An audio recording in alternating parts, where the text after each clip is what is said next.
Assalamualaikum warahmatullahi wabarakatuh. Selamat datang kembali rekan-rekan mahasiswa pada mata kuliah pemanfaatan limbah pertanian. Kini kita sudah memasuki sesi kelima, di mana sesi kelima saatnya rekan-rekan mahasiswa melakukan praktik unit 2, di mana persiapannya sudah dilakukan pada minggu lalu, yaitu pada sesi keempat.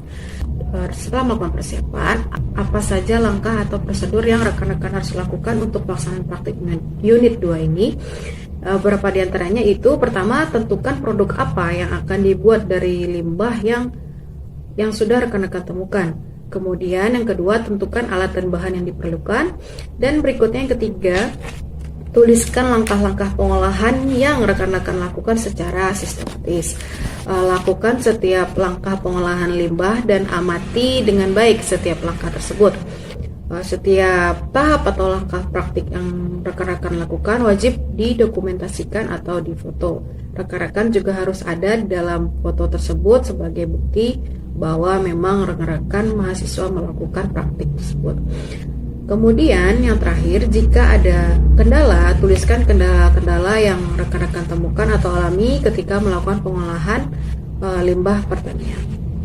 Untuk lebih jelasnya, bagaimana pelaksanaan praktikum unit 2 bisa diamati atau dibaca lebih lanjut pada materi inisiasi 5. Saya harapkan juga pada sesi 5 ini rekan-rekan mahasiswa sudah mulai melakukan penyusunan laporan praktik unit 2 untuk diupload pada kolom laporan praktik unit 2 yang tersedia di e-learning.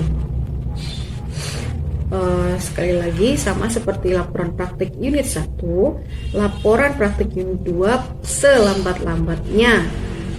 selambat-lambatnya diupload pada sebelum sesi terakhir atau pada akhir tutorial di minggu ke-8. Dan setelah sesi terakhir ditutup, maka tidak akan ada perpanjangan waktu lagi.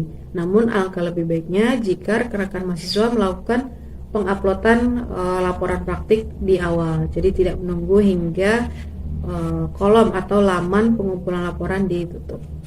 Baik, sekian dari saya. Terima kasih. Sampai jumpa pada sesi selanjutnya. Lebih kurangnya mohon maaf. Wassalamualaikum warahmatullahi wabarakatuh.